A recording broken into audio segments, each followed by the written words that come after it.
Hello there. Many thanks for joining us on our personality discussion program, Hot Seat.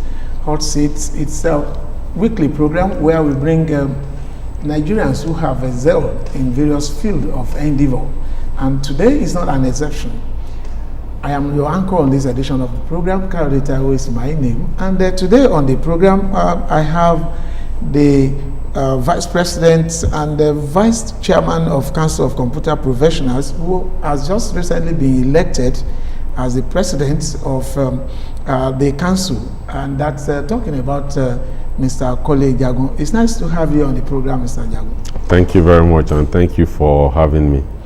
All right. Our guest on the program, it's a computer guru, and you'll get to know him better. And I'll come back after this break.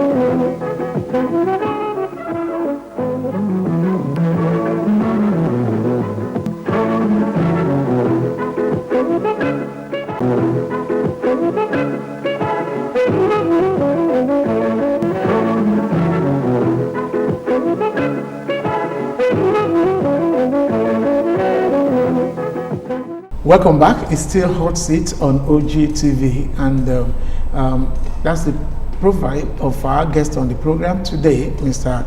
Kole Jagun, who is the President-elect of Council of Computer Professionals and Registration Council of Nigeria, CPN. Yes, Mr. Jagun, let's start this discussion probably from your professional side of life. Now, when you talk about computer professionals, yes, to what extent is this particular body different from ICT professionals? Are they? Let's situate this.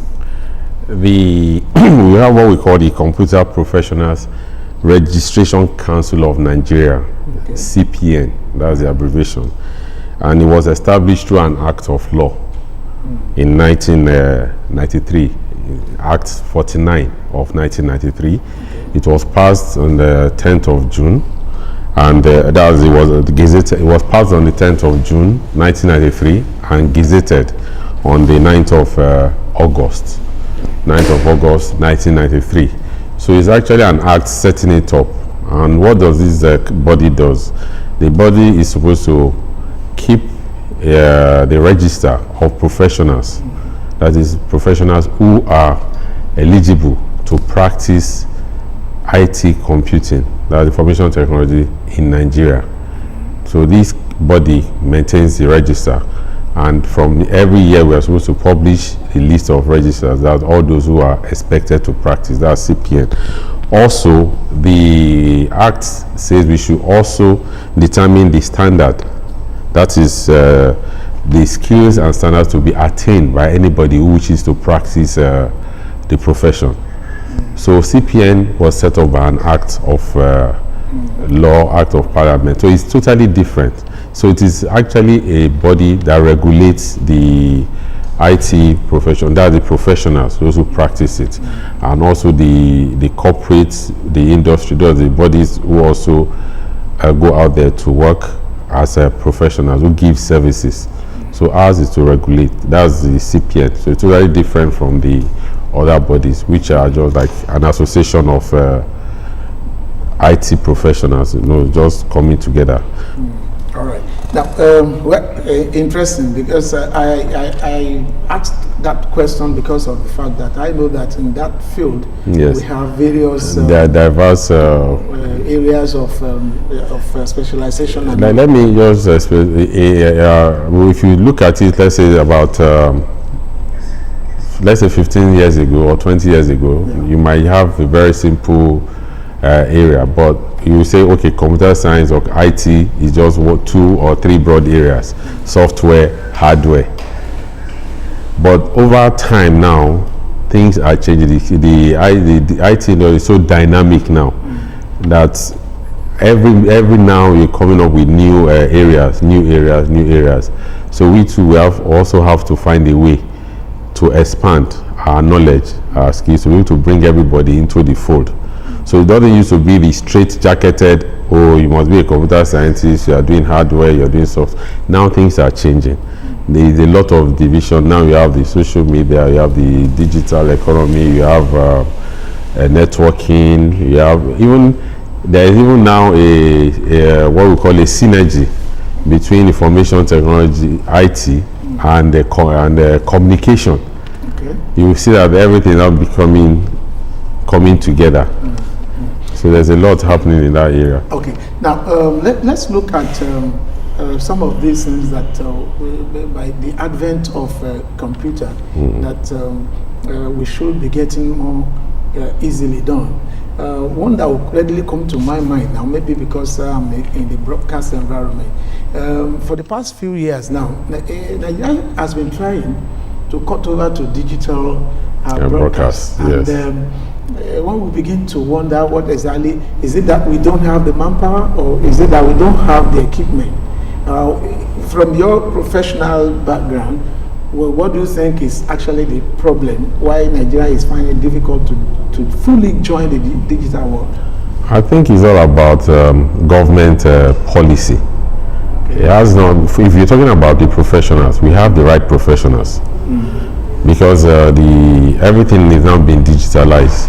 Digital broadcasting has been there. I'm sure a lot of people, if you notice the cable TVs and all that, they started digital broadcasting more than 15-20 years ago. So it actually depends on the policy of government. How do you want to shift?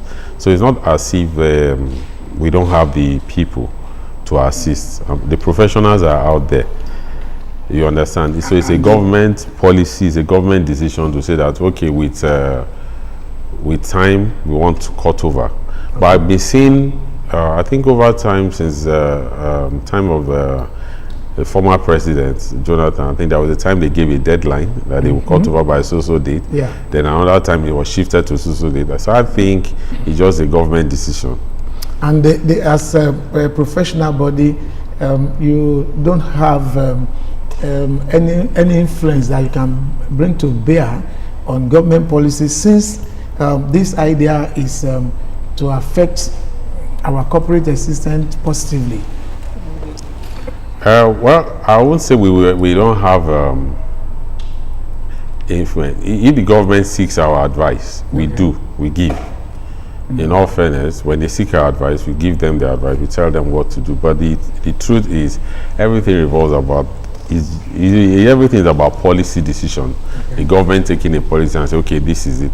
And if they say, okay, CPN, that's the Computer Professional Register Council, can you support us in this way? Definitely, we'll come out there and say, yes, we have the manpower or the resources, or we can give you a list of companies or industries that can help them to achieve whatever they want to do. Okay. Do you want to shed some light on computer engineering and computer science? What correlate? Are they the same, or? No, when you talk about engineering now, Yes. You're talking about, we're talking about, for most people, they just look at the issue to do with hardware, making of the hardware, making of, like what most of us out there are used to, is like the box. That the computer, the laptop, the desktop, and all those things. So we have engineers whose job are to sit down, look at it. We also design the circuitry, the board, how these things communicate with one another. If you notice over time now, there have been a lot of changes in even the way the computer looks. For instance, when we started, it was just, there was no color. It was just the monochrome screen. Either it's green and white or black and white. Just this. With time, it became in colors with windows and graphics and things like that. So these are a combination of somebody who is writing the codes. The software person, when you say computer science, the computer science is all encompassing. That's why I say it branches into different areas. You have people who design the software, who write the code, because without that instruction, your computer is just an ordinary box. There is a set of instructions that tells it how to work. Those set of instructions is designed by the software people. Some call themselves software engineers. So just a nomenclature. Okay. You can call yourself software engineer, but we look at people who design codes. For instance, a lot of you have these phones that we now use. Some are Android phones, some are these. The Android itself is an OS, is an operating system, which was designed by software engineers or computer scientists. The OS is what drives the phone itself. That's what makes the phone to be functional. Okay. But they will now have people who actually now sit down and design, okay, this is how this box is going to look at. This is the way to interact and all that. So that would be the major difference. Okay. Now, over time in Nigeria, the various levels of government have always come up with the fact that we are computerizing our operations and all of that. And the impression given is that when you computerize your system, you can prevent leakages even in your administration of finances. Yes. But when you look at Nigeria as a nation, the issue of leakages, corruption, people fraud, manipulating government funds and finances are so enormous. But now, how do you think we can bring this down using the computer hardware or software, whichever one that... you see, just like what you're saying, a lot of things are being computerized.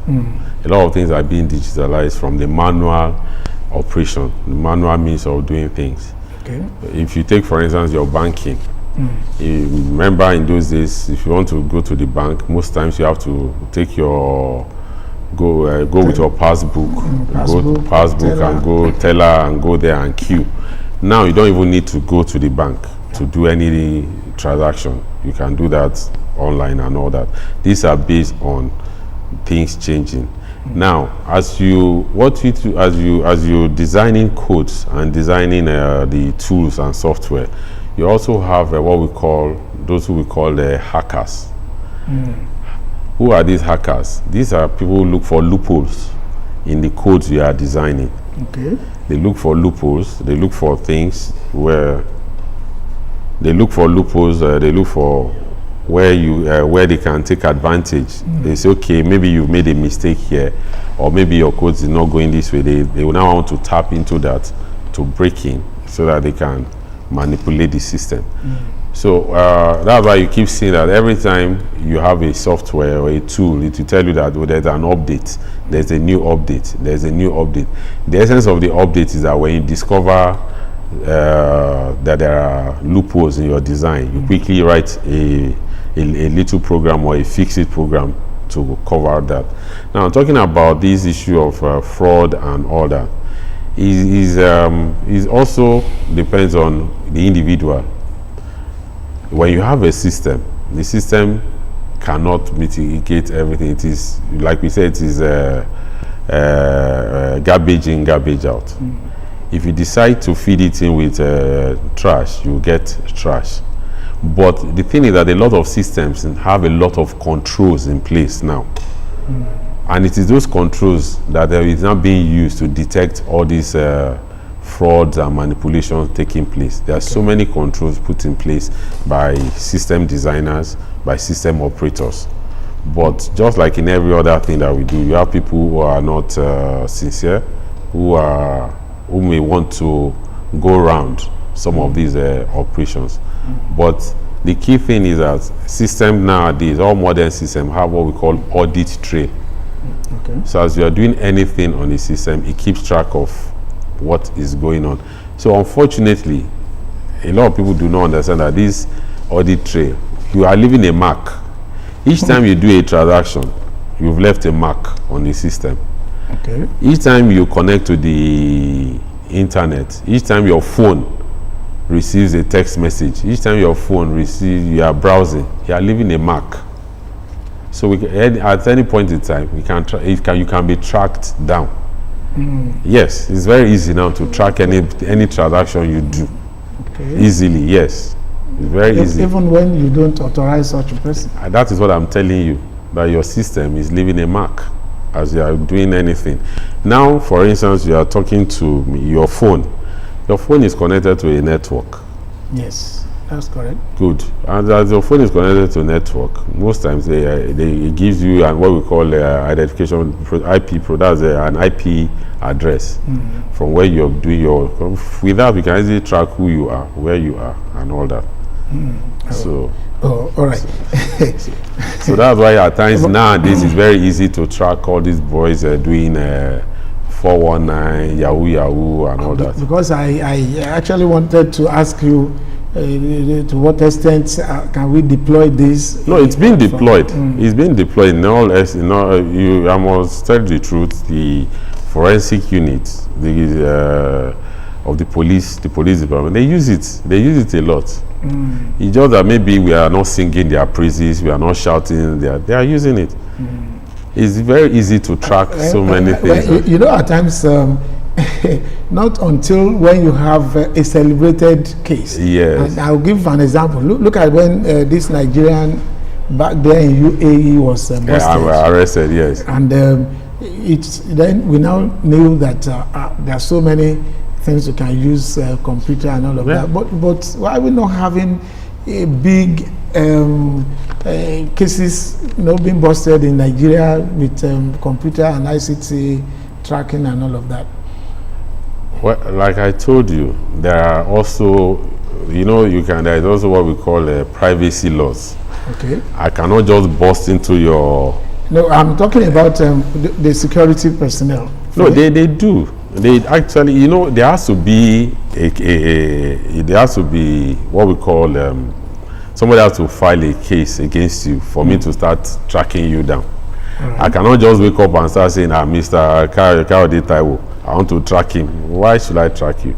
But for instance, and let me give you a good example. If you do a transfer above $10,000 to anywhere, the system keeps track. That the flag is raised. So behind the scene, they might actually do some finding to know who is this person that is transferring so amount of money. But it will not. They might not just come and disturb you if it is a genuine transaction and all that. If it is not a genuine transaction, they might just flag it down and keep and be watching. If yes, something similar or something. Yeah, or something. But you see, the truth is that we have a lot of forensic experts in Nigeria. There are quite a number of them. Cybercrime expert, forensic expert, who can assist in doing all these things. And I know that some of them are deployed by by when necessary and when needed. By our body, CPN, can easily provide anybody that needs such an assistance, both government, private. So we can give them a list of our professionals who are experts in that area, who are known both locally and abroad to assist in anything. There's no way we will talk about computer professionals without looking in the direction of some of the critical economic sector of this country. And the one that will readily bring up here is the operations of our ports, Tinkan, Papa, and the rest of them. Over time, we have heard that all these things have been computerized. But even from the outlook, even before you enter into those ports, what you see outside is a bit disgusting. Vehicles parking there for days and all of that. Is it difficult for them to actually deploy this technology to now know that, okay, ship will berth on so dates, these are the items on it, so if you are the clearing agent for this, come so date. Why are we finding it difficult using the advantages that go along with computer operations? Just like I said earlier on, it's government policies. The tools are there. It is no longer rocket science. We don't even need to design any new tool. The tools are there. Yes. We have people who can operate it for them. Okay. Who can operate in case you're saying, no, you don't have people. There are people who are trained to use such tools. But now the next thing is the wherewithal. Is the government ready? The government and the people, are they even ready to deploy such a tool to effectively or maximally? Do you understand what I'm saying? Yeah. So it depends on who is running the. For instance, I can give you the best software, I can give you the best hardware, give you the best of everything. But if you put in the wrong person to implement it, or who is not ready to do it, it will sabotage the effort.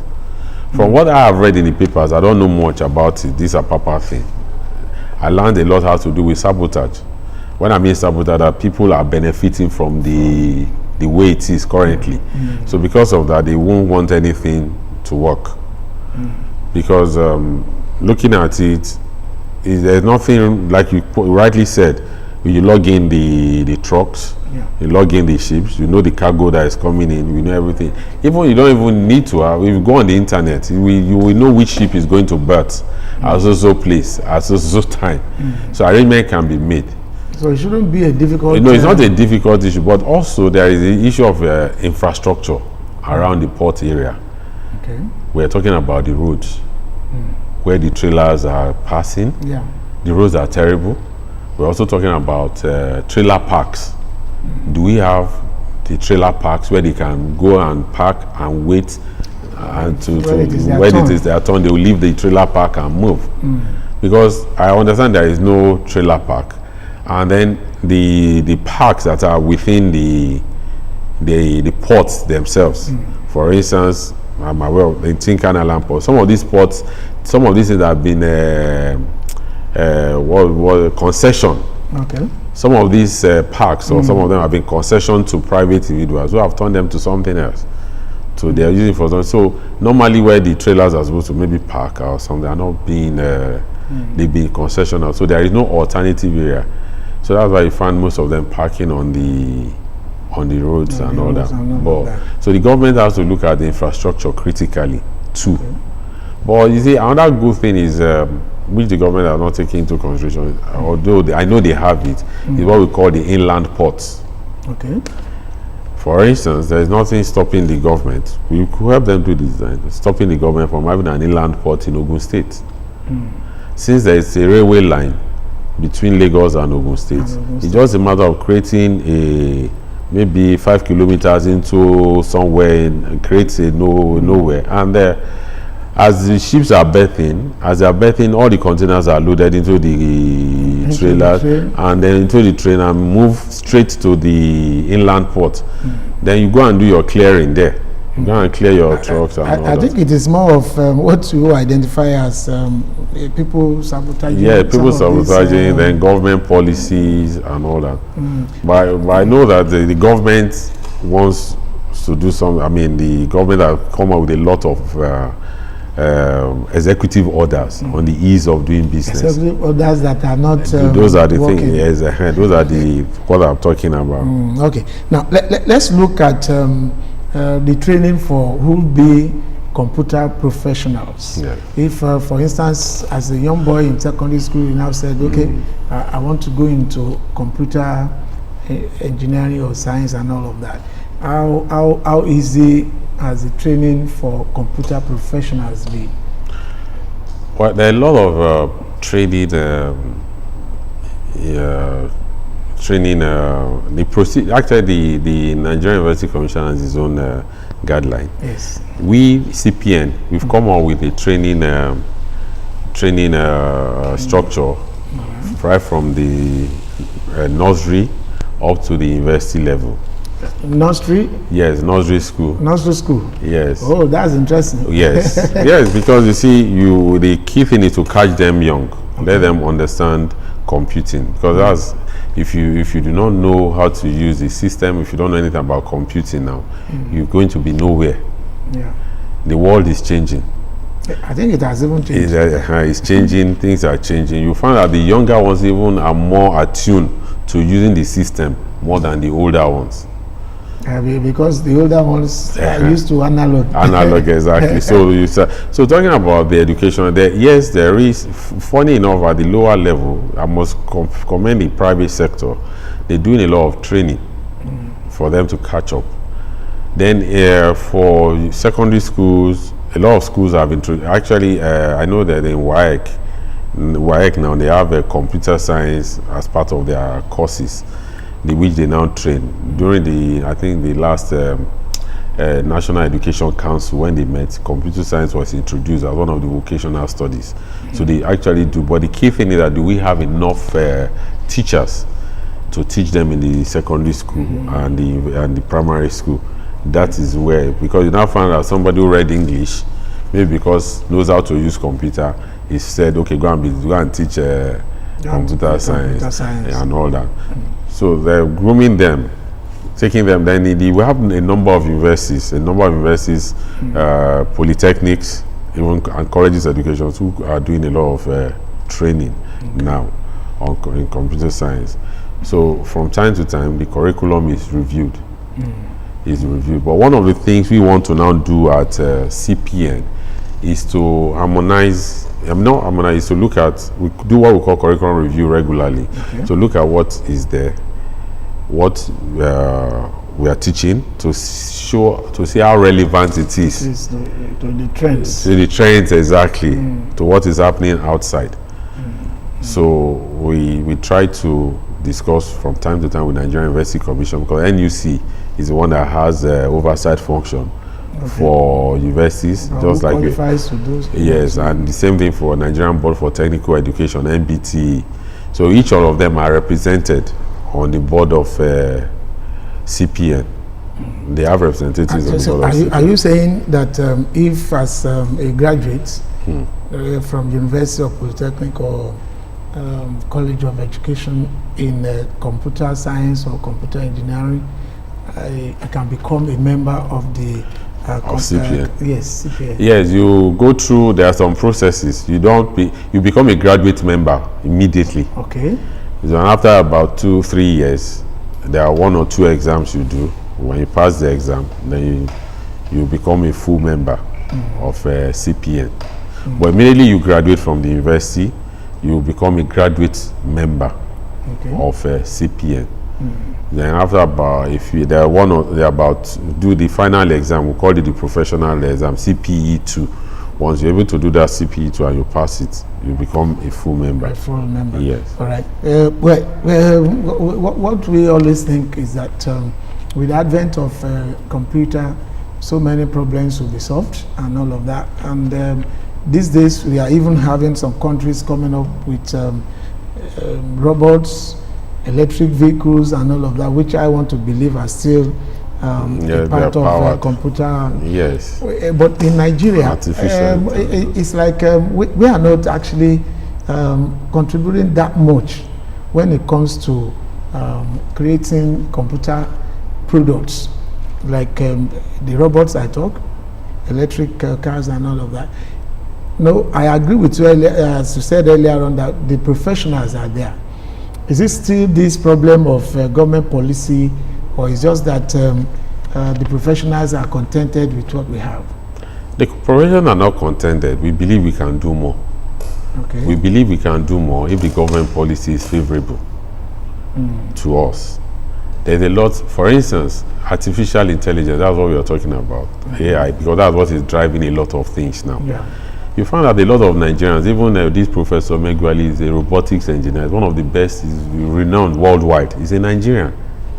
We have a lot of our people out there, even right from here in Nigeria. We have a lot of young boys, young girls, who have set up hubs, technology hubs, IT hubs, and they are rendering services to people outside of Nigeria.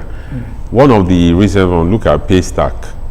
Paystack is a Nigerian company on payments, online payments and all those things. Although they've been bought over now by companies outside Nigeria, but these are things, so we have the people. If the right environment is there, you see Nigerians excelling. The government has to patronize us first. Okay. The government itself has to patronize us and say, okay, IT professionals in Nigeria we need a drone. We want to be able to get a drone that can look at what is happening for security for this. Can you give us one? All right. And you see, another thing if you notice is that abroad, government also fund research. They can say, okay, CPN, get your professionals ready. We want a drone, or we want something. We want you to be able to design something for us. The professionals, they might not have the funds, but if you can get the fund from somewhere, say, okay, do this, we can give the assurance and say, okay, with this fund available, give us so time, we'll get it ready for you. So most of the time, it depends on the government. You see that we have this mentality that says anything foreign. You see, for instance, Zynox makes manufactures computer here in Nigeria. Okay. If you remember, there was a time INEC wanted to buy a computer during Obasanjo regime, that they were buying it abroad. But I think we raised the issue and they were now made to buy and patronize Zynos. And that was one thing I must give to the government of Obasanjo. You made it compulsory that all ministries or agencies should use made in Nigerian computers. We have Zynos, we have Omatech, we have a lot of people manufacturing hardware here in Nigeria. But because we are not getting the patronage, somebody can just wake up and go abroad and go and import everything from Dubai, thereby stifling the person who is here, creating employment. Then another issue has to do with the taxation. Okay. Government itself do not look at IT as an essential area. So you find that there are multiple levies, there are taxations, our members are overtaxed. You tax them that, oh, pay this percentage, pay that percentage. And if you listen to the minister some last year or a few months back, digital economy, the IT industry has contributed a lot to the GDP now. It's one of the highest contributors, even more than the traditional oil sector.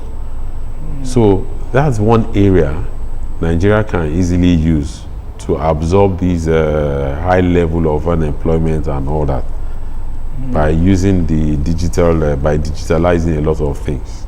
Okay. All right. Now, in all of this that you have just raised, as a council, have you at any time, as a body at any time, open up an interface with government, coming up with all these professional advices that could assist us growing digitally and also assisting our economy? Has there been times? Definitely, by law. Yes. We are a government, by the way. CPN is a government body. Okay. Yeah, it's actually a government body. I didn't get to yes, it's a government body set up by the Act. Set up by law. Is funded by government. Okay. It's funded by government, and at least the staff are taken care of by government, staff salaries and all that. But the members actually generate most of the revenue used in running the day-to-day operations and all that. That's through the membership. Yes, there have been every year by law we are supposed to have what we call the IT assembly. The IT assembly is a gathering of all the professionals yearly, where we look at things that are going on. So last year we talked about this issue of 5G network and how it will impact on Nigeria. And we actually generated a communique, a report, which was sent to NCC, Ministry of Education, the Secretary to the Government and all that, telling them that 5G is the way to go. All these other issues we are seeing is not, this is what we actually do advise government. Secondly, this year we had our IT assembly in April, and the theme one was how to use the digital, how we can recover using this, using the digitalization to recover from this COVID pandemic, how we can help, and we also generated reports which we sent to the government based on discussion at the forum. You know, you mentioned something that actually it triggered something from me now, and that's this 5G that we have just mentioned. At the advent of COVID-19, we had various kind of insinuation that COVID is as a result of installation or advent of 5G technology, this and that, and well, those of us who are not professionals, we are not too sure, but we still rely on reports. But what is the true position of it? Has 5G technology got anything to do? It has nothing to do with it. It has nothing to do with any virus. It has nothing to do with... We are talking about frequency here. We are talking about waves. You have what we call a 1G, which is your analog phone that started the 090. Those days of 090 that you go and climb cellular, that Nitel and all those things. Then when we started with the 2G network, which later metamorphosed to 3G. So it's just a change in nomenclature, it's change in technology. That you are making things faster. When you had your 2G then, I think 1G or 2G, you could hardly do SMS. I think you could just do only SMS. Yeah. Then as 3G came in, you could now do multimedia. You could now send pictures, you could send things. And with 4G now, it even make browsing easier. And even video call, exactly. You can take your WhatsApp now and do a video call with your daughter, your son, anywhere. You can chat with your parents. You can do... That is what we're talking about. It's a technology that is changing. It's just the protocol. We're just giving it a name. Nothing has changed. Even 5G has not been implemented in Nigeria.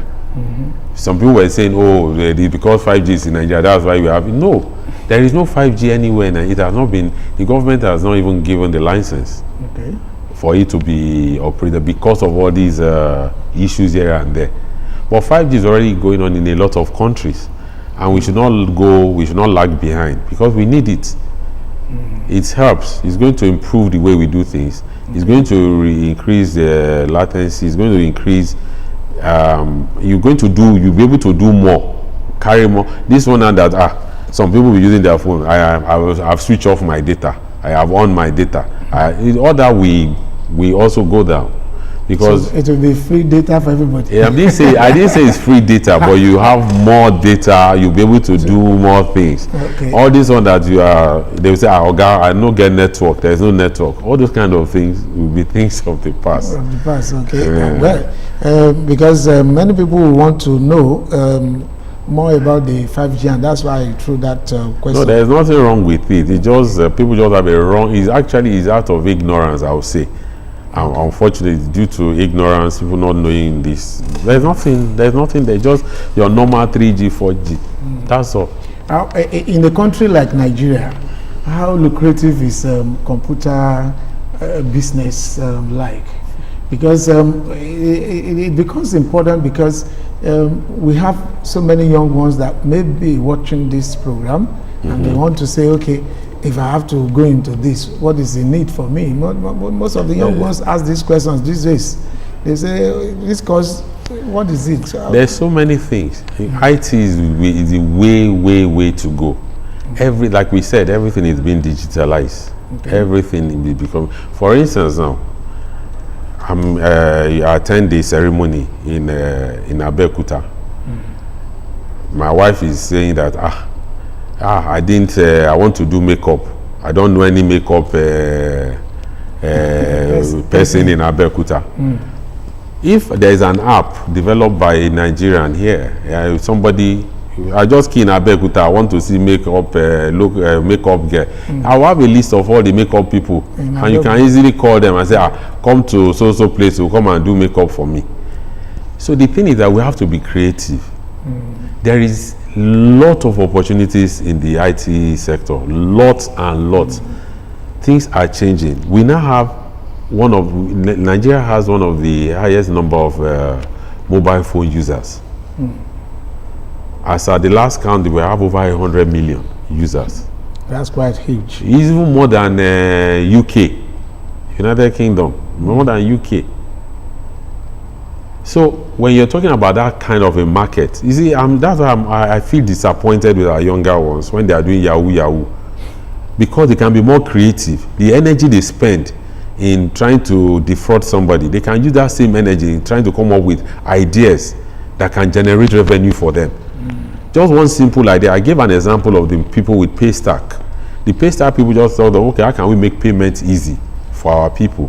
And look at that, they are billionaires, they are making millions of dollars. The same thing, you too, in the rural area, they can think of, what is it that I can use my phone, or I can use my ID? There are different ideas coming up. The social media has changed a lot. Like I said, computing is changing daily. So there is a lot of opportunities for a lot of young people out there, a lot of opportunities. There are new things, there are even things we have not even thought of. And Nigeria is a big market. You're talking about a population of nearly 200 million. You have farmers. Why can't you give information to farmers that, this is the time to go to farm, or this is time to do this is time to that? There are a lot of things. I think former minister for agriculture sometimes, who is now the AFDB president now, did something like that where for fertilizer distribution. Yes, he did. So it means that we can still get this even to the peasant farmers to aid their communication and all of that. You see, when you say there are a lot of opportunities. For instance, when we started computing, the first people we gave services to were the accountants. All right. Where they are changed the accounting operations. It's still the same accounting. Accounting principle has not changed. But now, instead of using tally and using ledger books and all that, they introduce the computers. So it makes things easy for them to key in their transactions and all that. The same thing with banking. So there are a lot of opportunities, a lot. All right. Now, as a computer professional, yes. Now let's also look at that sector you just mentioned. Now, Nigeria is pushing for e-transaction for all our banking operations and all of that. But at times you get so frustrated when you get, even now, your ATM cards at times will be frustrating in some banks and all of that. Now, is it that we are not right for it, or that the facilities are not there, or is it the usual Nigeria way of doing things? No, it's not one of the things is that I must commend the banks. Okay. They have invested a lot. They've invested a lot into infrastructure. They've invested a lot into software. They've invested a lot into all these things. Okay. Some of these problems are, like I said, some might be government related, might even be policy issues. For instance, there was a time, some of these they use the communication facilities. Okay. Some people might just damage something. Maybe they are digging gutter. So many cables. Exactly. So that might be connecting. There are a lot of fiber optic cables that have been laid. Without somebody might just go in there, destroy one, thereby destroying the communication. During that period, you say, I don't have network, I don't have this, I don't have that. Then also there are issues of power. Power is a major problem. The issue of power. We can't computerize our... the issue of power is a major problem, and if our government can find a way to solve a power problem, it will go a long way, because you find that majority of the people spend most of their time, most of their money, funds in trying to generate power. And when you're trying to create power, you transfer the costs to the consumer. So at times, when the ATM is not functioning very well, it might be that the router or whatever, or the network, there's no power to power some of those things at that point in time. Okay. You understand? So you find that so it's not as if we are not ripe. We are even more than ripe for it. Okay. Actually, some of the things we are even doing better than some third developed countries. Because we in Nigeria was one of the first people to introduce cards that uses the what's it called, the chip. The chip, okay. Not just that black swipe where you just swipe. So use the chip. With the chip encryption, it makes it even difficult for hacking and all that. Okay.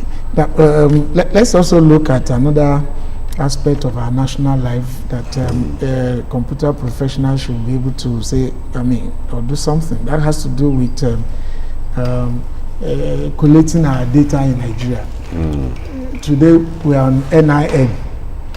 We did BVN. Yes. We did voter registration. Yes. All these things are supposed to be national data. Yes. Why are we finding it difficult to bring harmonize all this like we have in some other countries, that just one single punch will bring out details of who the person is? Yeah, actually, like I said earlier, a lot of things depends on government policies. And I know that there's a lot of harmonization going on behind the scene now. Okay. A lot of harmonization are going on behind the scene. The Nigeria, the NIN is the main identification number. Yeah. But you now find out that the NIN is now being linked. Everybody is now connecting to it. Yeah, a few years ago, I think I was part of the subcommittee then. The government actually set up a committee to harmonize all the databases. So I don't know if that committee is still working now, but a committee was set up to harmonize all the databases, Federal Road Safety, NIN, the BVN, INEC. There's so many. So it's the Nigerian factor. Everybody wants to have their own silos. At the beginning, everybody wants to have their own silos, want to have our own database, just there doing nothing. But now, because we're beginning to see the relevance of having data, now there's harmonization. But the speed at which it is going is what I would say, okay, it's a bit slow. But I know that the government set up a committee to look at harmonizing all the databases. That's why now, if you want to acquire the Nigerian passport, the national passport, if you don't have the NIN number, you cannot proceed. Your NIN is now ingrained into the passport. And then also there was an automatic link between those. If you have a BVN, automatically you have a NIN number. Automatically they've linked the two. The only problem now is that you have to go and activate it. You have to go and register properly. But your NIN has been linked to the BVN.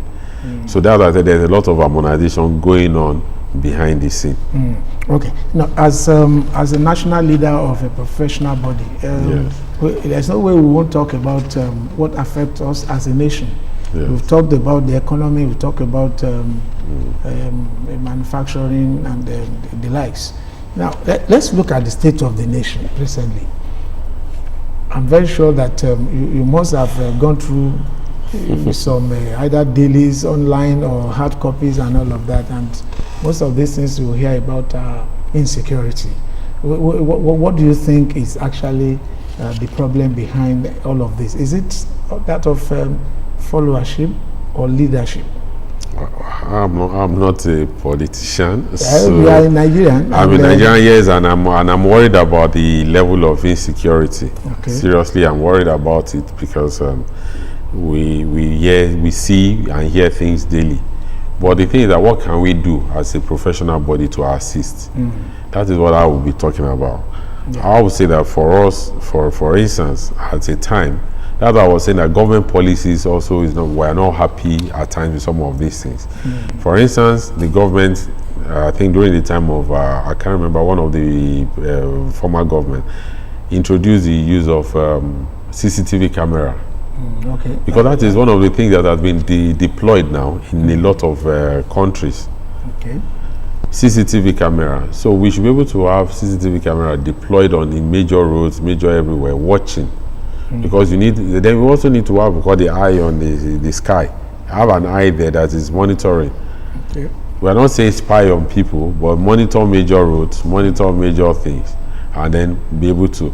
So we as professionals, we can assist in that area. We have our members who are experts in that area, who can provide services. Not going to, for instance, I knew there was a loan that was taken with China for the installation of this. Our people were not involved. Assuming our members were involved, we'll have known how to assist, what to do, what advice to give. Yes. You understand? And I know that, so talking about security, there's a lot that can be done using the power of digitalization, using the power of computing. Okay. Even tracking people who come in. Even like we talk about these phone calls, like all these kidnappers, definitely when they call somebody, they are using phone calls to talk to people. These phone calls, can track the IP addresses. Okay. We can track where the calls were made from. We can tell you the exact location, which area those phone calls were made from. But when you see, that I said, we have professionals, forensic experts, who can assist the government. Okay. If we are requested to provide such experts, we will. Okay. Now, as we begin to round off this discussion, Yes. yeah, who is Kole Jagun? What's your what was your beginning like? Oh well. Is it a city boy or village boy? Yes, I would say I'm from. A lot of people don't know that, but I'm from Igara in Edo State. Okay. I'm from the Shinogo royal family, but I actually was brought up in Lagos. Even though I was born in Igara, but I was brought up. I spent all my growing up years in Lagos, and I've lived in Lagos most of my life, except for the few times I went to school. When I went to University of Ife, I finished from Ife. Okay. So I finished my first degree in Ife. Also, when I went to Federal Government College, Minna, Niger State, where I spent 5 years. You are in Nigeria? Yeah. From Edo to Osun to Niger. Maybe Niger. the next one will be... Okay, my wife is from Delta anyway. My wife, so she's from there. So I'll say that I grew up in Lagos, made a lot of friends across Nigeria. Actually, I have friends from everywhere. So I can walk into anywhere in Nigeria and I'll feel very happy and comfortable. So one of the things, growing up was okay, it was fun, the normal, as the first son and the first child. You know the way we grew, the way the first, we born in the 60s, the way parents dealt with us. At times you'll be wondering if those parents are your biological parents. parents. But I think the discipline actually helped in what I've been doing. And I've learned a lot from a lot of our mentors, our professors, our leaders in the IT industry. They've tried to set up what we are working on right now. So I would say I wasn't born with silver spoon, but we were good. Middle income families, it was okay. So you believe in Nigeria? Of course I do. I believe in Nigeria. I believe in the oneness of Nigeria, and I believe we can do better than where we are now, given the right leadership. Okay. Well, we can do better, and my guests on the program also believe in oneness of Nigeria. Given the right leadership, Nigeria can go places. I've been talking with Mr. Kole Jagun, FNCS, MCP, and these are professional appellations, and is the president-elect of Council of Computer Professional Registration Council of Nigeria. And in another couple of weeks, he will be assuming the position as a president. So I'll say congratulations. Thank you very much. Thank you very much. And that's where we're going to drop the curtain on Hot Seat for this week. I leave it in the hands of Almighty God. Bye-bye.